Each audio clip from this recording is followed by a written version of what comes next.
This is CCTV footage from outside NB's nightclub in Northampton, England. The timestamp reads 1:13 a.m., January the 30th, 2016. A 20-year-old woman is sitting on the cold pavement crying into her phone. She has been separated from her friends. She has been put into a taxi and kicked back out because she wouldn't pay up front. She just wants to go home. Now watch the man. He steps out of the queue, walks straight to her and crouches down. He grips her arm. His face is inches from hers. To everyone watching, it looks like someone who knows her. A nearby couple even hears him say, "Don't worry, I'll get you home safe." But this man is a complete stranger. And when police rewind this club's CCTV further back, they will discover he was here 2 weeks earlier, at the same spot, at the same hour, watching, waiting. Within 2 hours of this moment, this young woman will be dead inside his house, her body wrapped in a sheet, her hair arranged like a halo, in a room where every surface is covered in cling film. This is the last footage of India Chipchase alive, and her family is already tracking her phone.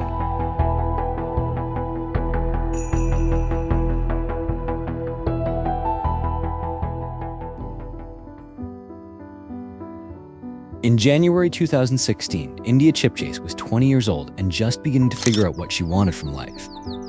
She had studied health and social care at Northampton College between 2013 and 2014, where she worked with children and the elderly during her placement experiences. Her supervisors praised her for something unusual in someone so young: genuine sensitivity, strong initiative, and a maturity that set her apart from her peers. She spent time at St. Andrew's Hospital gaining hands-on experience and had set her sights on one clear goal: becoming a paramedic. She wanted to save lives.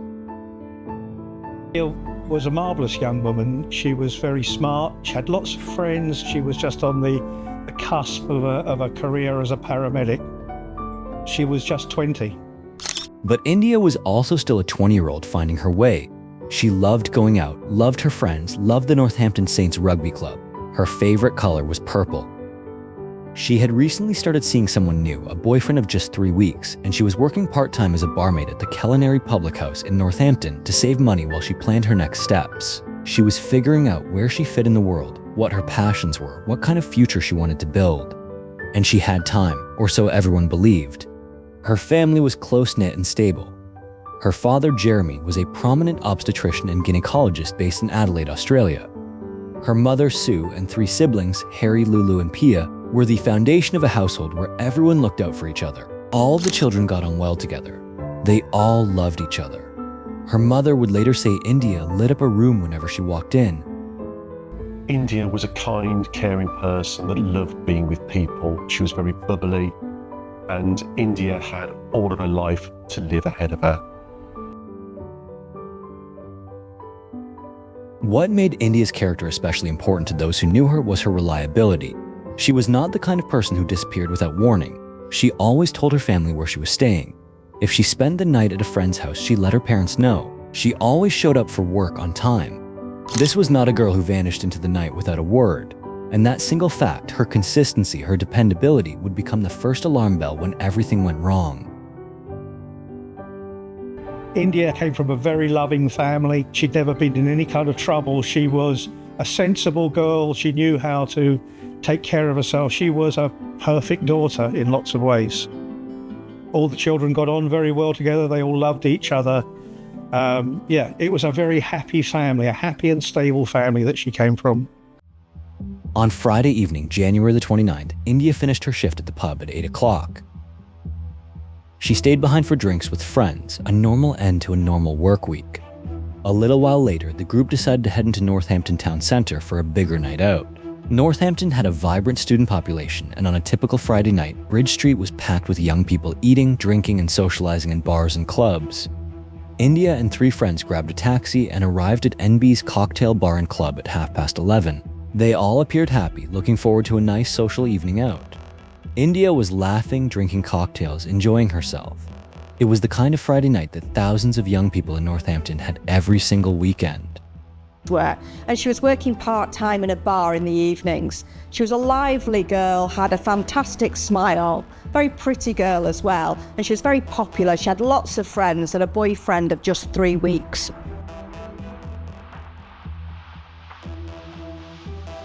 But sometime after midnight, India became separated from her group. Her friend Alice Lewis went to the bar and bought another round of drinks. When she turned around, India was gone. Alice searched the club but couldn't find her anywhere. India's other friends assumed she had either gone home or run into other people she knew. Nothing alarming. Nothing that would make anyone panic on a busy Friday night in a crowded town center. They had no reason to think anything was wrong. What none of them knew was that India was now standing outside the club, alone, upset, and increasingly vulnerable. She couldn't get back inside, she couldn't find her friends, she just wanted to go home. And someone was already watching. Just before 1 in the morning, India walked up to doorman Dave Burry at the entrance of NB's. She was visibly upset, unsteady on her feet. She told him the only thing on her mind. She said to the doorman that she wanted just to go home. So the doorman waved down a taxi here and put India into that taxi. Burry did the right thing. He checked that India had enough money for the ride and told the taxi driver where to take her. What happened next would change the course of the entire night. The driver asked India to pay up front. She refused. She got out. That single moment, a taxi fare dispute in the middle of a cold January night, put India Chipchase back on the pavement outside a nightclub, alone, with nowhere to go. She tried to get back inside the club, but the door staff wouldn't let her re-enter. So she sat down on the ground outside NB's, crying, scrolling through her phone, trying to send messages to find her friends and the young man she had been seeing. She was clearly pondering what to do next. She couldn't find her friends. There's some evidence to suggest that she started to try and send out some text messages to locate her friends, also to try and locate this young man that she'd been seeing. They'd had a conversation earlier in the evening but gone their own ways. At 1:11 a.m., CCTV captured a man stepping out of the queue outside NB's. He was white, around 50, stocky, balding, carrying a rucksack. He didn't look particularly intimidating, but what the footage showed next was deeply unsettling. As soon as he's seeing India, he's very much in her face, touching her, and inches away from her face when he's speaking to her, which just seemed quite unnatural. For 10 minutes, the man talked intently to India. To anyone watching in real time, it appeared as though they knew each other. A couple waiting nearby for a taxi saw the interaction and thought nothing of it. They even heard the man reassure India with 5 words that would later haunt this case. "Don't worry, I'll get you home safe." They believed him. India, in her impaired state, believed him too. We're describing a very attractive, young 20-year-old girl who's being approached by a middle-aged man who, for all intents and purposes, the way that he approaches her, it appears that he knows her. She is vulnerable. She's on her own. She has had a drink, and her judgment may have been impaired. And in this case, it was impaired. So he's actually honed in. He's picked on a vulnerable victim, a vulnerable girl who didn't have her family and friends supporting her at that point. After those 10 minutes of conversation, the man escorted India away from the club by the arm. He flagged down a taxi and directed the driver toward a McDonald's, then changed the destination mid-ride.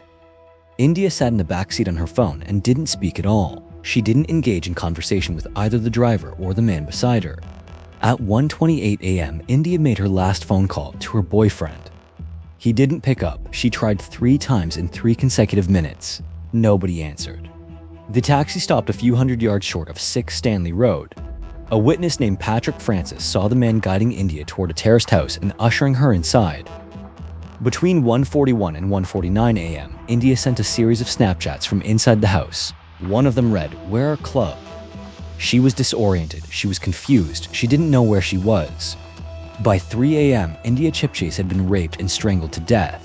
At 3:03, her boyfriend tried calling back, 3 times.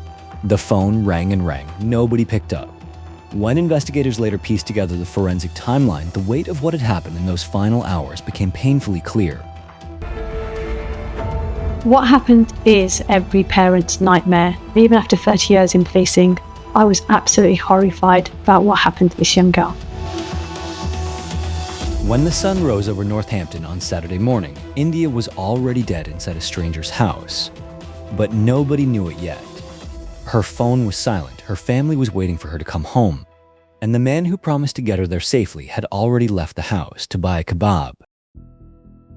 By 4 o'clock on Saturday afternoon, India had not come home. She had not called her mother. She had not texted her siblings. And for the first time in her life, she had failed to show up for her shift at the pub. For a girl who had never once disappeared without telling someone where she was, the silence was deafening. When she didn't come home, that wasn't in her character. Her brother and sister did what any young person in 2016 would do first. They reached out digitally, Facebook, WhatsApp, calls to every friend they could think of. Nobody had seen India since the early hours of the morning. Then they tried something else. They opened Find My Phone and searched for India's handset. The signal came back to one location, Stanley Road, Northampton, a street India had no connection to, no friends there, no reason to be there. Her mother reported India missing at 4 p.m. Police initially classified India as medium risk, but her disappearance was completely out of character, and that raised concern. India had spent the night away from home on occasions, but with friends, and she'd always told her parents where she was going to stay. So it was highly unusual that India hadn't made any contact at all with her brother, sisters, or anybody in the family. Saturday turned into Sunday. India had now been missing for over 27 hours. Medium risk became high risk. CID detectives were brought in. Telecom analysis confirmed what the family had already discovered. India's phone had last pinged in the Stanley Road area before disconnecting from the network shortly after 2 a.m. on Saturday. Additionally, the search radius expands. While somebody may be still in the same town or village within an hour or two of being missing, by the time a day or two goes by, they could be anywhere in the country, if not anywhere in the world. Detectives went back to NB's nightclub to review the CCTV, and when they watched the footage, what they saw changed everything.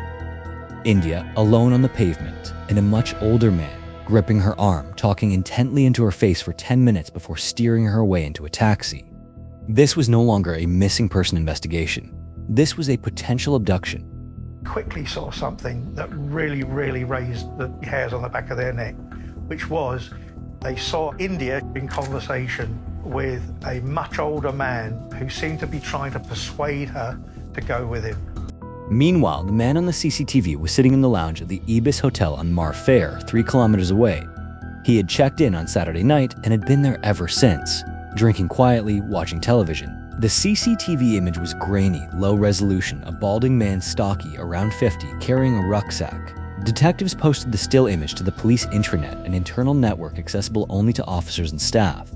It was a calculated decision. Showing the image to India's family risked causing them unnecessary distress, and releasing it to the public could tip off the suspect. Concerned that if we were to show this image to family members, it may cause them undue upset and harm. So the decision was to post that image, that still image, on the police intranet site. It was a gamble.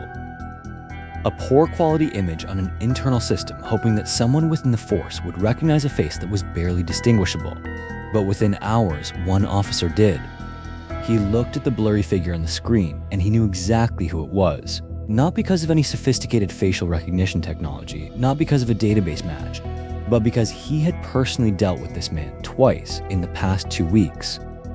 And it was a very poor image, very grainy, but he was able to say who this man was.